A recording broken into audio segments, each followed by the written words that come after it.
I'm gonna switch. Can you hear me fine? I'm gonna quickly switch Yeah, we can to my hear you. computer, all right? 1 second. Sec. All right.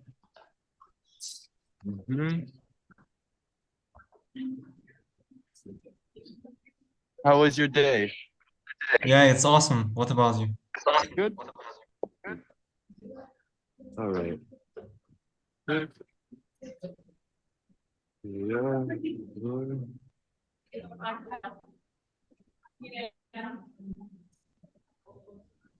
Hmm?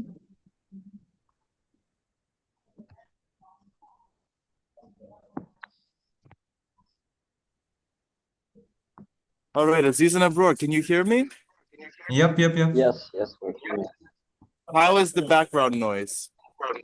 Yeah, it's good. It's good. Fine? Good.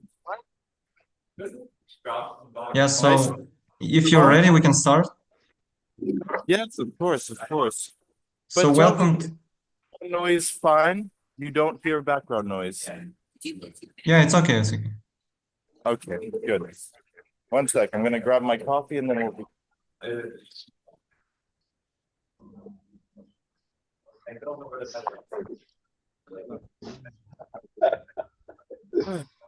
So, first of all, what are your names? You're Aziz and Abror. Nice to meet you. And you're both students where?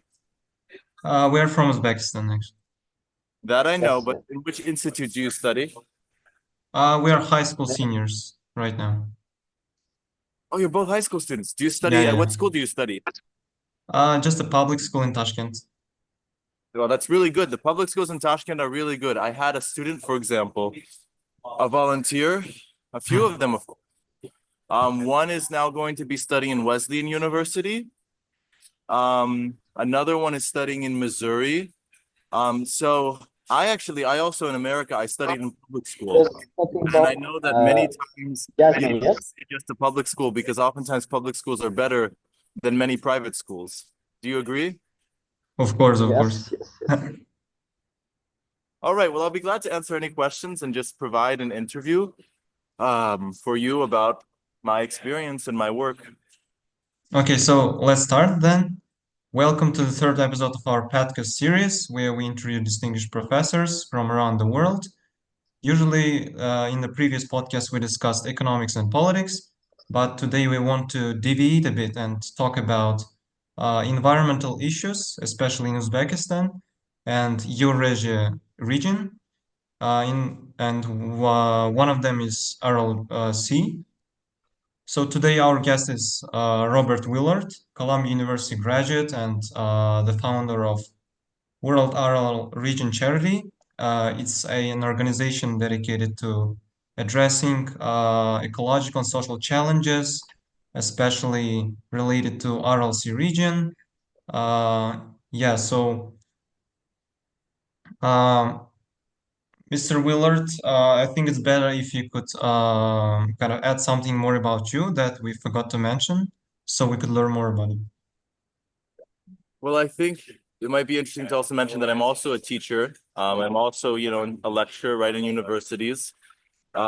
So if the theme about your podcast is also about education, the big priority of my organization, as well as my profession as a university lecturer, is also teaching, right? So I have much experience in the academic sphere as well.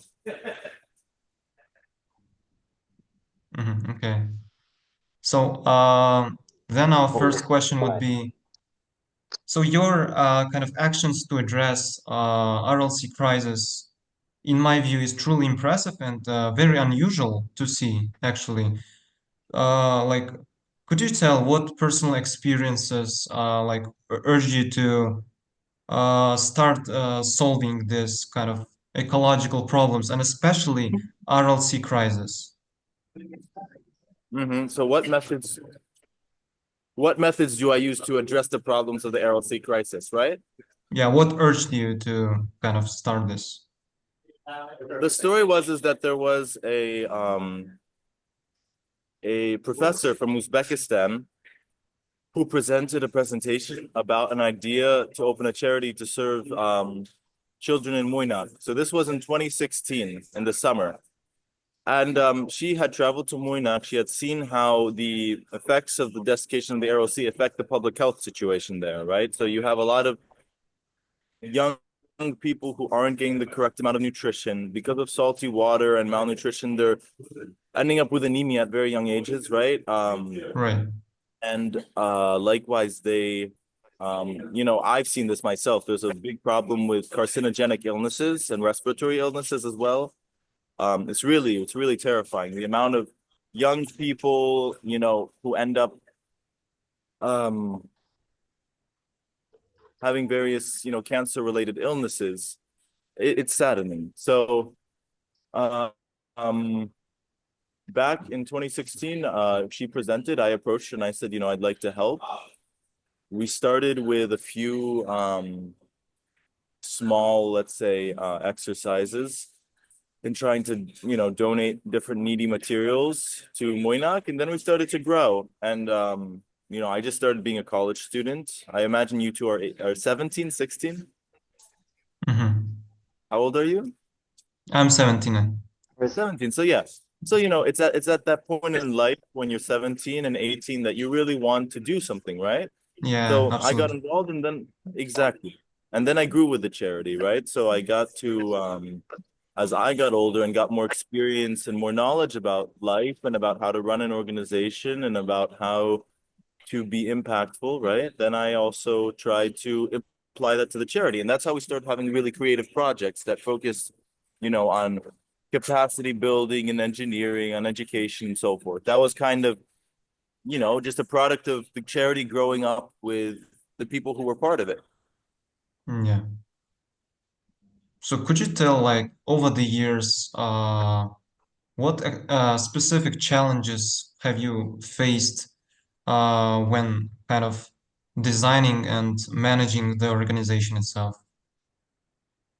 Well, okay, managing the organization, it's all Yeah. about people, right? It's about having the right people and knowing how to build trust with them and knowing how to reward people. So when you're doing an organization, whether it's for profit or non-profit,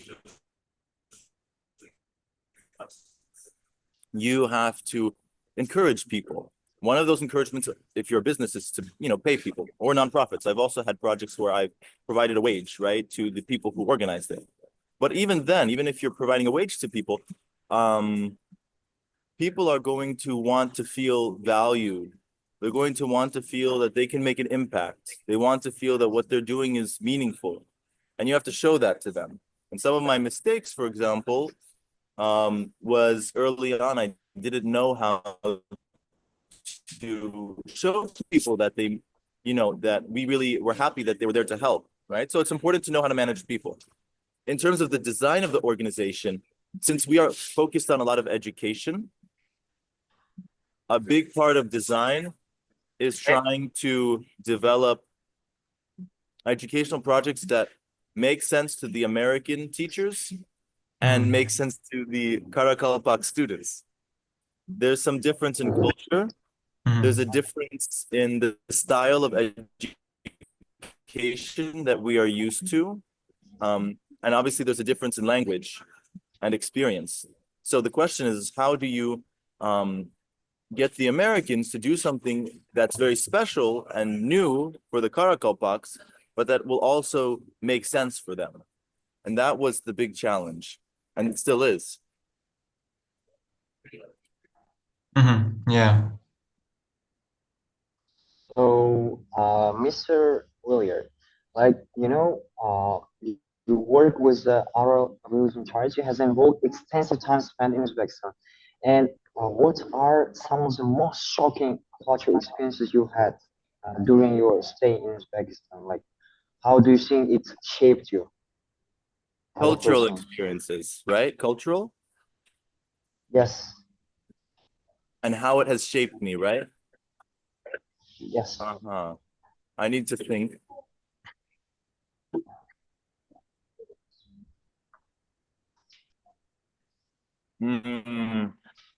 Well, I'll tell you, first of all, there's much more respect.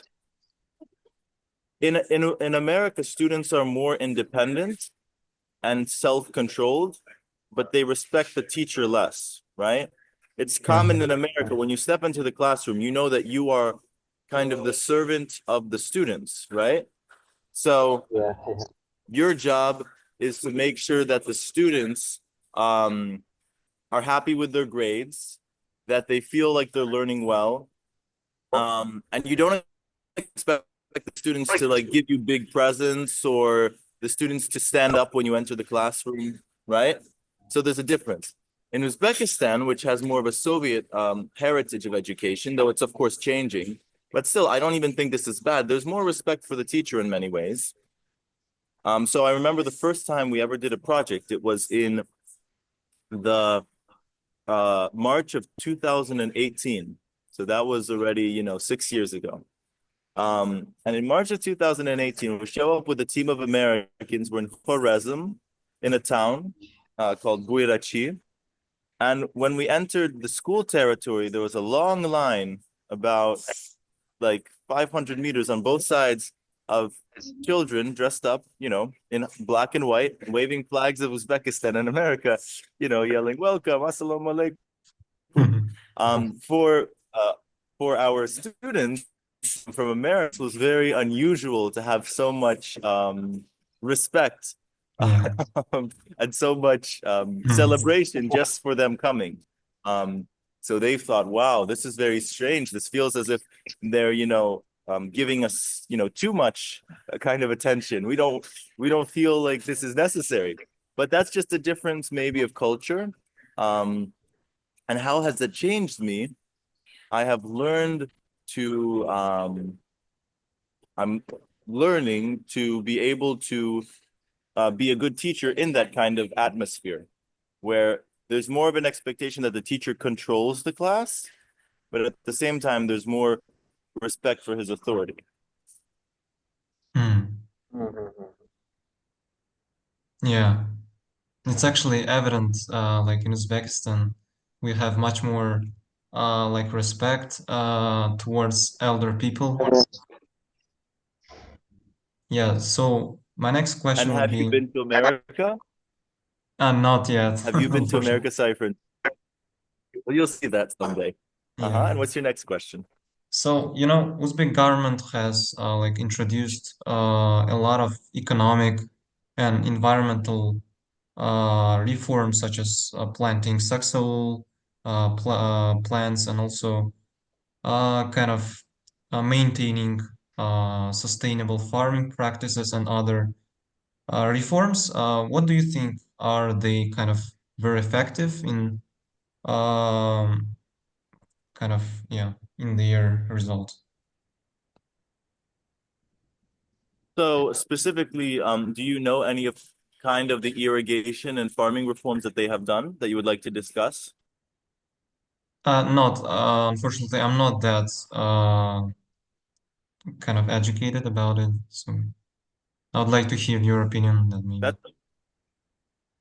Well, I'm not that educated about it either, but I have done for my master's a bit of research, right, on Uzbekistan's incentives for a few things. The first one, of course, is to move away from cotton and to also denationalize the cotton production industry.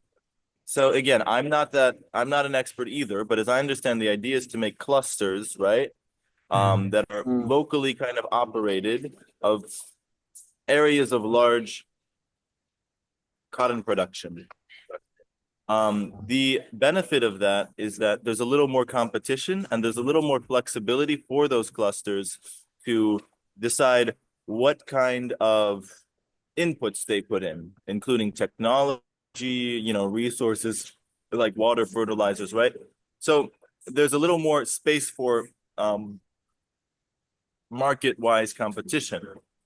The issue is, as I have read, is still a question of to what degree are these clusters going to be allowed to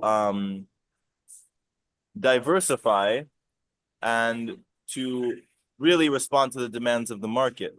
In which case, for example, if the market is saying that cotton is not the valued product, right? And first of all, they also have to set set prices, right, that are not fixed for cotton, right? They have to let the cotton price, the future cotton futures, adjust with the market, right?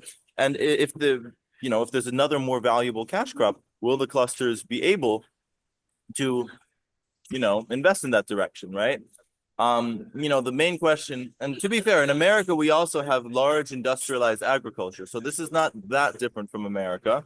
Mhm. But the idea is that giving more space for market competition in agricultural production will allow for more efficient and profitable industry for the farmers, right? So there's this question, and it's a very thin balance, right? Yeah. The second question is about drip irrigation, for example, and other farming efficient crop production projects. So there is what organizations like mine do on a very small scale, and organizations like, let's say, a UNDP do on a slightly larger scale, which is invest in the development of water efficient agriculture in dry areas of Uzbekistan. The real issue is, can you stop investing as an foreign organization in a way that farmers will want to buy the product themselves, right? Mhm. So here's the problem. First of all, if you give people free things, they're not going to value that thing.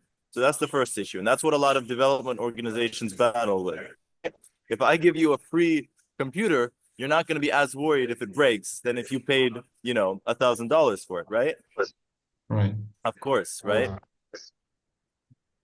The second thing is, so Uzbekistan right now is providing different discounts, right, for drip irrigation in certain areas of the country. So if you're a farmer that engages in drip irrigation, you're going to have some discounts in your prices. I think they're going to subsidize the installation, right? There's certain financial benefits. It's not free, but it's more profitable. And there's another challenge, right, that arises from that. So let's say I'm trying to get you to use less, let's say, do you guys know what hybrid cars are? Yes. So Like let's there. say I'm trying to get you to use less gas as a government. And I say, I am going to give you a subsidy so that a hybrid car is less expensive or as expensive as a normal car, right? Mhm. Do you think you'll start saving gas? No. I think no. Why? Uh,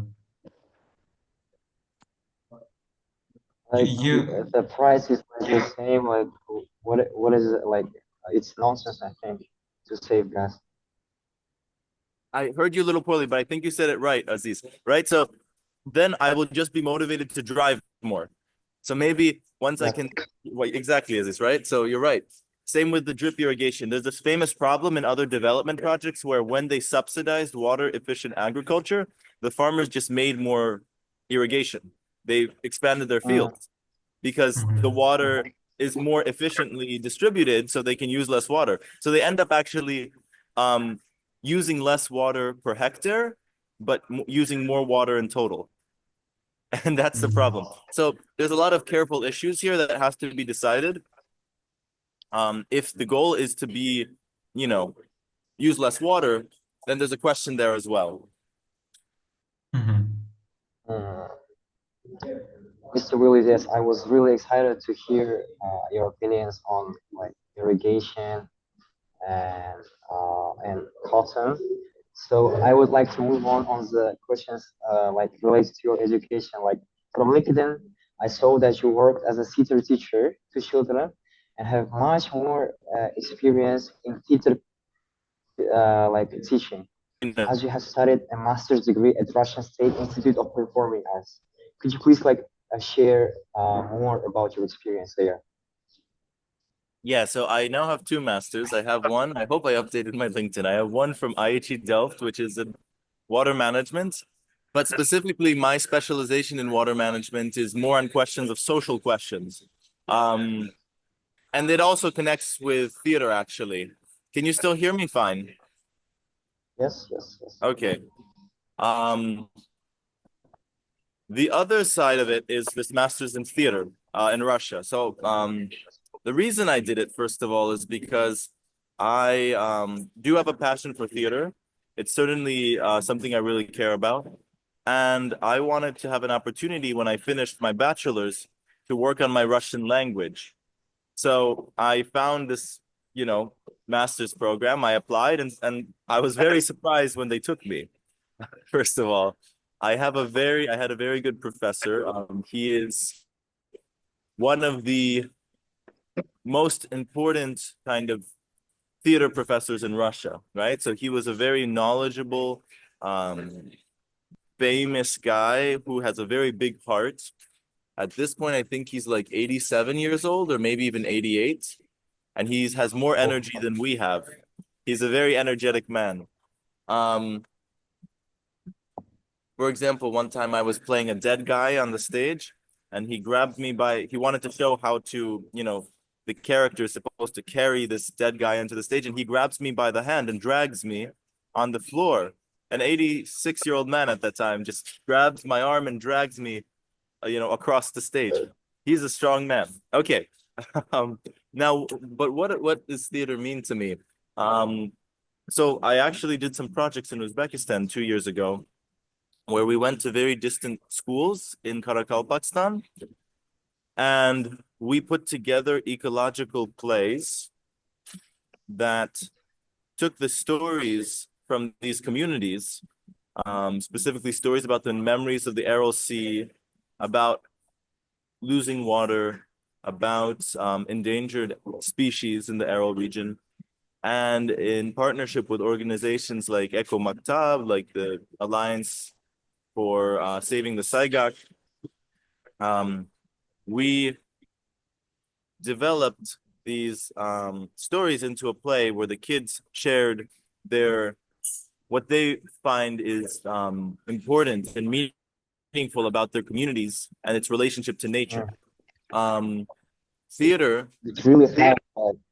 Yes. Studying there really helped you, not only in your life, but in the education of children as well.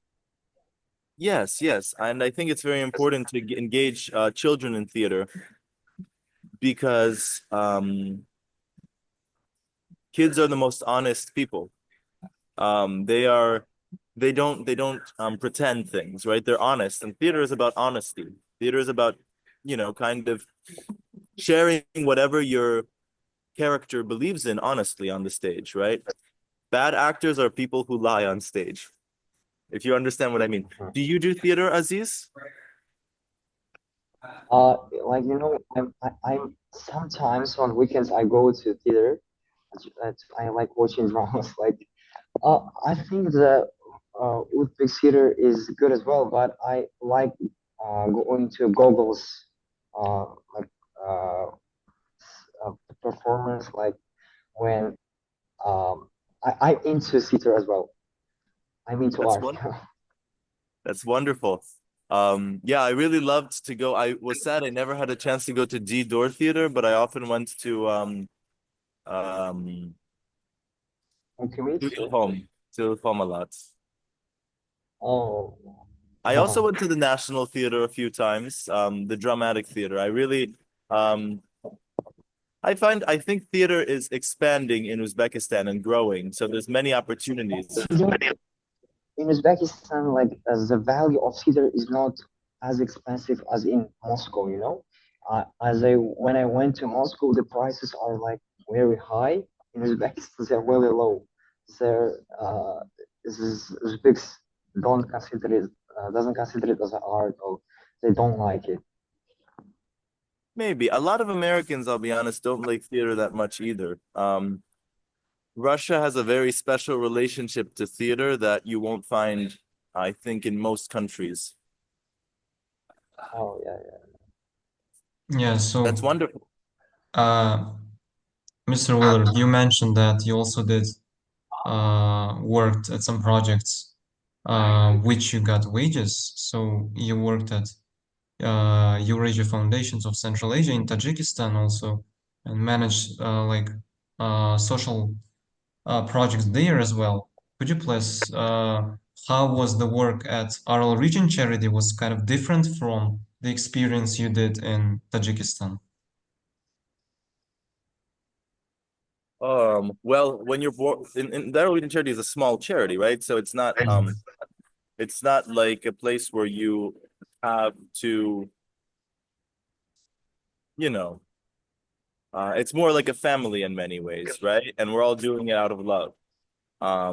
When you're part of an organization, right? First of all, projects are more carefully made, which is good. They take more time, and they take a big team to prepare, and there's a lot more reporting, which is kind of less fun, when you have so many reports and documents to write. So I think working in an organization teaches you patience, patience to work within a bureaucratic process. In Tajikistan at that time, I think at this point, the nonprofit sector in Uzbekistan is about equal in Uzbekistan and Tajikistan. At that time in 2018, Tajikistan had a much more advanced scene in the nonprofit world. And it was a good experience to discover that. And to see how an organization, works and functions when it's a large organization, right? It was also locally run, which is interesting because I saw how local people like projects run an organization. It was not run by Americans. Yeah. Mr. If you had an opportunity, would you like to be into acting, like into industry of acting, like or maybe you have career opportunities, maybe you have like custom creation there, say, or would you like to be in acting or grow in the future You said acting, theater, right? in theater? Yeah. I will tell you at this point, my answer would be no, because it's very hard. It's not even about, obviously you need talent to be a good actor, but more importantly, it takes a lot of effort. So again, when I was studying with this professor in Irgisi, right? Do you know the play Uncle Vanya by Chekhov? Yeah. Right? Working on Uncle Vanya for 2 years. 2 years, imagine this is a full-time school. And for 2 years, you're just focusing on like a scene. And that's what serious theater is. I mean, it envelops all your time, your day, your night, and actors are true heroes because they sacrifice a lot for their art. What I like about the opportunities I've had is if I was, professionally acting, which would be very cool, but on the other hand, I would have to probably for some time at least, maybe till I'm 30, focus only on that and not on charity and other projects, right? In fact, that's part of the reason why it was a little bit hard to balance my time, because when I was in Russia, I was also traveling to Uzbekistan to do projects because I really loved my projects in Uzbekistan. They were kind of my biggest baby, my biggest passion, right? So for that reason, I would say not for me, but I think anyone who believes that theater is the most important thing in their life, for example, if that's your case, Aziz, that you really find theater so meaningful for you, I think, you should try to start, training in an acting program and see how far it takes you. Because if you have that passion, you will be able to become a professional actor. And it's a very rewarding profession, very kind, genuine people, I'd say. Yeah. Yeah, I really like your answer, but I think you will really love my last question. If you could Okay. speak to anyone, let it be from history or movies, who would be? Who would it be? And what would you talk? What would you talk about with him or her? someone in history, right? History or anyone from movies. It's very like demanding and difficult question, but I'm sure you have. Hmm. Huh. Well, I would. I think I would speak, and I'm interested in these kinds of people. I would speak, I'm gonna say to Amir Timur. To Amir Timur. Which choice? But specifically why? Mhm. I would like to see there are certain people in the world who you don't really find a lot today, who have a lot of willpower. Certainly Amir Timur was a warrior, right? And he had to do a lot of war to achieve his goals. But he also had the willpower to build Samarkand and to build an empire and to promote art and to, change a massive amount of land to fit his imagination. And Yes, looking you're at right, such Mr. people, yes? Why not? Why not Hitler? He was powerful as well. He was omnipotent, like in everything. He had, he could do everything. Why not him? Why not? Who? Sorry, I missed that.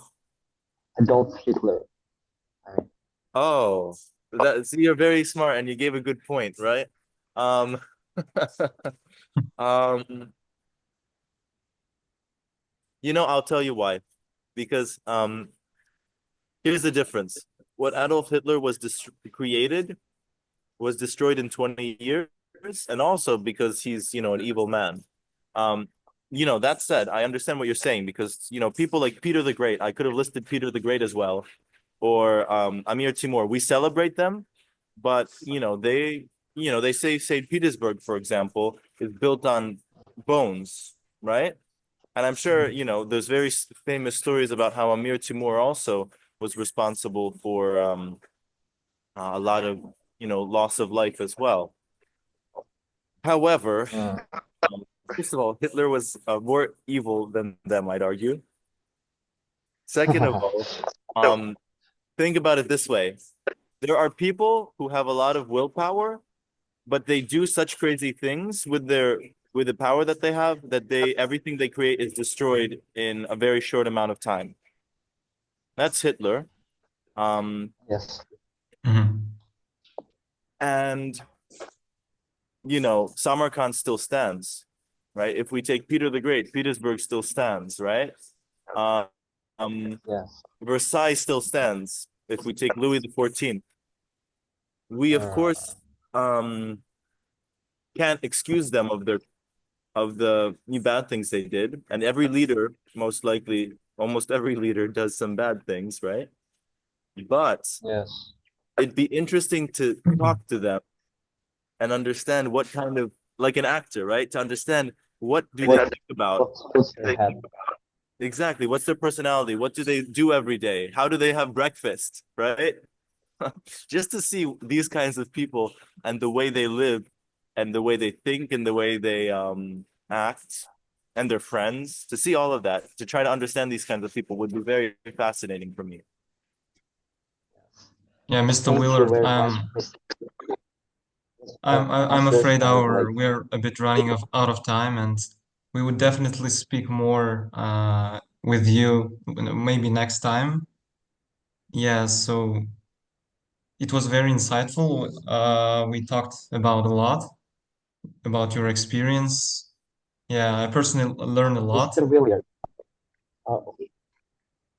Yeah. I'm really into your world charity, Aral Sea Charity. I really immersed. I really like like your charity, your project. I would like to ask you if you had any slots that we could join your project, and we would be very grateful for it. It's a bit challenging right now because we're reformatting the organization a bit. But Uh-huh. I mean, you have my contacts, so just keep me in contact. And when we're gonna accept a new group of volunteers, I'll definitely reach out to you. And just don't forget to remind me about your interest. Okay. We definitely would love to have some, people interested in theater and water efficiency and economics as well. So Yeah. be creative and also follow your goals. Yeah. Thank you, Mr. My Willard. advice. Thank you, sir. Thank you so much. Thank you for your time as well. Yeah. You're welcome. Have a good day. See you.